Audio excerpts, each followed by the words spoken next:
Welcome to Growth Colony, Australia's B2B growth podcast. I'm Alex Hipwell. Each episode, we bring you B2B founders, CMOs, marketing and sales leaders to find out what makes them successful and what was behind their failures. Let's dive right in. Hello, everyone. Welcome to another episode. I'm Shahin with X Growth, and today I'm talking to Vanvisa Brown, head of demand gen at DiviPay. We're talking about Van's experience moving from a large organization into a fast-growing, nimble startup. This is a question on the minds of a lot of marketers as COVID has accelerated the growth of many startups, specifically in the SaaS space, and as a result, opening many opportunities. But moving from a secure, large organization to a startup can be a daunting move for many. And that's why I'm talking to Van to better understand why she made the decision. And if you, as a listener, are thinking about a similar move, what should you go and do, and how should you go about making that decision? On that note, Van, thanks for joining us. Thank you for having me today. It's an absolute pleasure, Van. So give me a quick snapshot of your journey, right? Moving from a large organization and now at DiviPay. I joined my previous company in 2017 when they just received $30 million funding from the Series B round and valued at $160 million. When I left in 2020, the company was valued at $1.3 billion. So when I joined, the team was still quite small, but quite sophisticated. I've learned a lot over the years, and I got to a point where the team has grown too big for me. And my responsibility used to be able to move around to solve different business problems, to solving one or two problems, and have to really get deep into solving that problem. I felt a bit restricted, and I thought maybe it was the time for me to move on. But then obviously I had the opportunity to join either a larger organization or something similar, or go different direction to very small startup. I didn't actually think though that what kind of startup I wanted to join. What really in my mind at the time was I was looking to bring all the knowledge and experience that I've gained over the years and go somewhere else and be able to make a big impact. And that was one of the top criteria for me to basically select which organization I wanted to apply.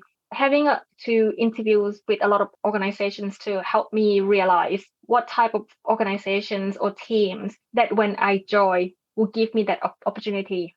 So yeah, definitely be able to make the impact is my number one criteria. Yeah, that's a good point. I think, when you move from a big organization to a smaller one, you're right. I mean, one person can make a massive difference, and you could be working on really big projects, big in the sense of the organization, on the scale of organization. I've been part of bigger organizations where it's really hard to make change. You're there and you clock in and clock out every day, and sometimes it's hard to see the change that you're making across the whole organization, where in a smaller team, it's much easier. Tell me about, how did you evaluate making the move? Like when you were sitting down and for our listeners, what was the name of the previous organization you were in? SafetyCulture. SafetyCulture, right. So, at SafetyCulture, they turned into a $1 billion unicorn. When you were sitting down, you're like, I want to move and join an organization that's I'm gonna be able to make a big impact. How did you evaluate that decision of yours? So making an impact is one thing, but I also need to think of two other things, which is what am I going to learn in my next role, and how am I going to be able to progress in my career in my next role and the roles after that as well. So when I had the opportunity to go through interviews with various companies and going through different job requirements and the metrics and what the company wanted to achieve for that particular market or role, it became clear, definitely in terms of what are my skill sets my strengths and weaknesses and how are they going to be aligning with what the companies were looking for at the time for those roles. And when I basically evaluate all of these things and kind of go, right, I believe that they're looking for someone and that person is definitely me. I can do all those things. And what am I going to be learning from doing all this? And how is that going to also help me grow professionally too? It's really important to make that decision and making sure that it is going to be a good move. However, if it's not, then it's not the end of the world either, because you know when you're looking for a different challenge, when you're making the newest move in your career, you either go with something that you feel also comfortable. I've done this and I've done this before. This is my skill sets and I can do it again. Or you're looking for something that like, actually, this is something that I haven't done before. I haven't worked for a fintech company, fast growing startup that's basically growing, doubling the users at the very early stage. And now they wanted someone with these skill sets that I can fulfill and be able to make an impact when I join. That's and also like the excitement, right? When you go through interviews, if you're not feeling excited after having a chat with the hiring manager, then why would you want to be working for those companies? But some of the organizations that when I talked to the hiring managers, I felt like I wanted to be part of this team. I wanted to make sure that I get shortlisted and moved on to the next round. There's a lot of that excitement too.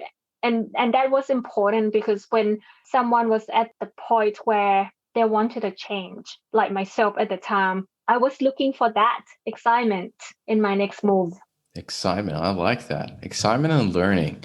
I think those are really, really good points. And I think as an evaluation factor, it's a quite an interesting way to look at it, that if you're looking for excitement, go work for a startup. There's plenty of excitement packed in there, good and bad. And they're going to hit you in the face left and right every day that you're working in there. I feel like, for myself, the experiences that I remember very vividly are experiences that I was in an environment with very little support. And whether that is, you jump in a company that does not have a lot of support, right? Does not have a lot of systems or processes, or whether it could be even in life. Yeah, you go hiking somewhere and you haven't done a hike before like that. And you're like, oh my God, what do I do for this? It requires a level of resourcefulness that when you get it done, it becomes so satisfying because you've put so much of yourself in it, as opposed to be part of the system. I really like what you say. You got to make sure you get excited, and you have to make sure that you're looking at it so that you know what you're going to learn from it. What were some of the concerns you had when you were making the decision? Because you are coming from a big organization, and there are some anxieties of going towards a smaller organization. What were some of the concerns that you had when you were kind of making your decision? Concerns would be, number one, how much resource am I going to get? And what sort of budget am I going to be working with? And the other thing would be, what type of teams and expectation am I going to be working with? Because I've been with SafetyCulture for a long time before I left. I felt quite comfortable in my role and comfortable working with people within the organization. There were just a lot of uncertainties, I believe. Definitely a lot of uncertainty that played in my mind, my brain at the time. When you were making the call, yeah. Yeah. I'd imagine.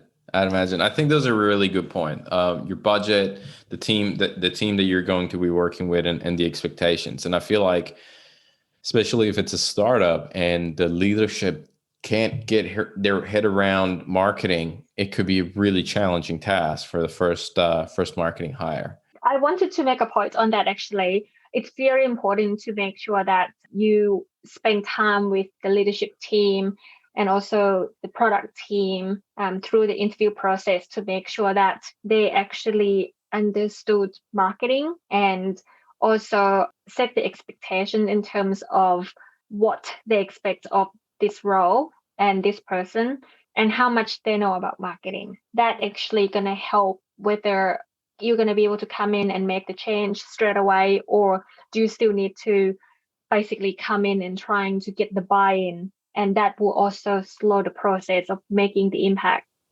for example, in the first few months. Yeah, really good point. A really good point. And it's something that people should not take lightly, making sure that your leadership team really understands what you're trying to do and what is the effort that it takes to get that done and how long it would take. Now, I mean, now that you've been in the role for a while, what would be your advice to yourself when you're doing the evaluation? I mean, looking back, what would you say to yourself? Advice for someone else, I would say just don't rush into it, because if you come from a large corporation, definitely you need to prepare yourself to change your mentality.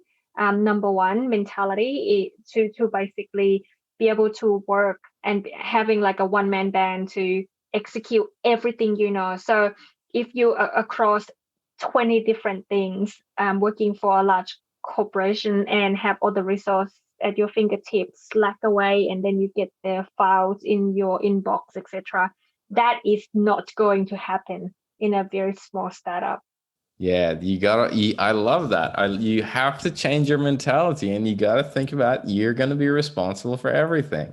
I really like that response, and it's so true, and it's very unexpected. It's a very unexpected event for a lot of people who join a small organization. What, if somebody, and we've touched on this to some degree, right?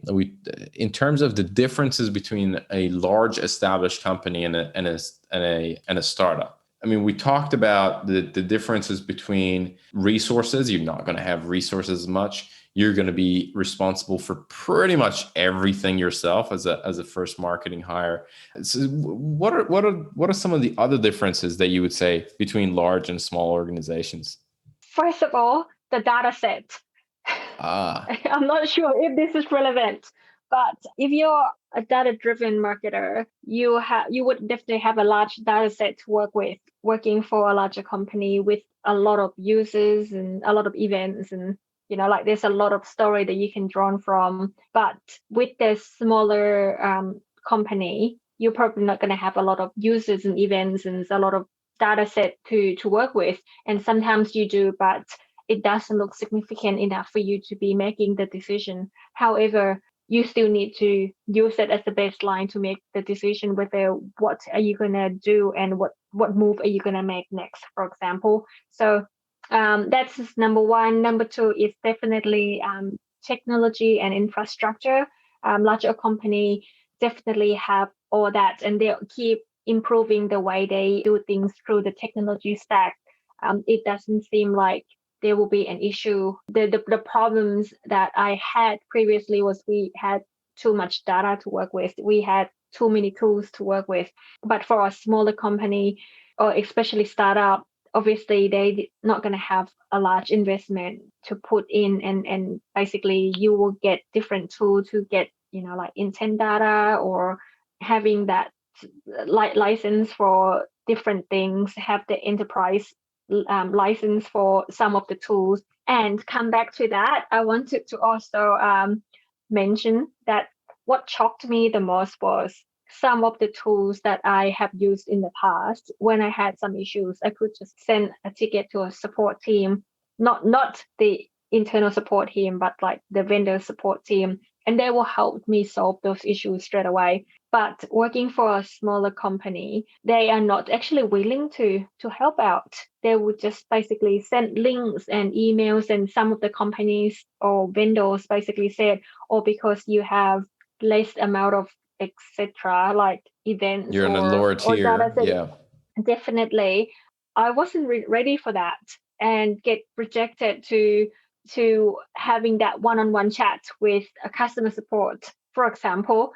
I wasn't ready for that.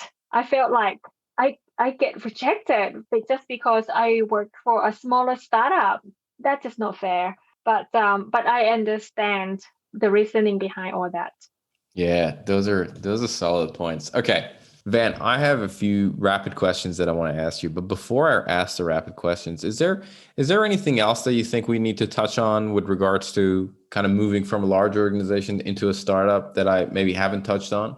No, I think we covered quite a fair bit. Definitely readjust your mentality, your working style. The metrics are pretty much always the same, regardless whether you're working for a larger company, if you're in the demand gen, in product marketing, in performance marketing, still with the same metrics, but it's just different level of operations and how fast can you move, how much budget do you have, and having the buy-in is always important, whether you're working for a larger team, smaller team, making sure that you take everyone through the journey with you, explain, take the time and get the right support, get the buy-in from various teams.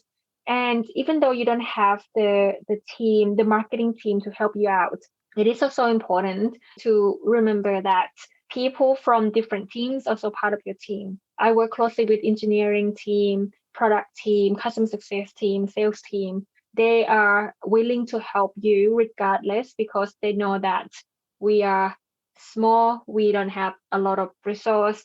And one great thing that I also wanted to mention would be when you come from a larger company, remember you have a big network that you have built over the years.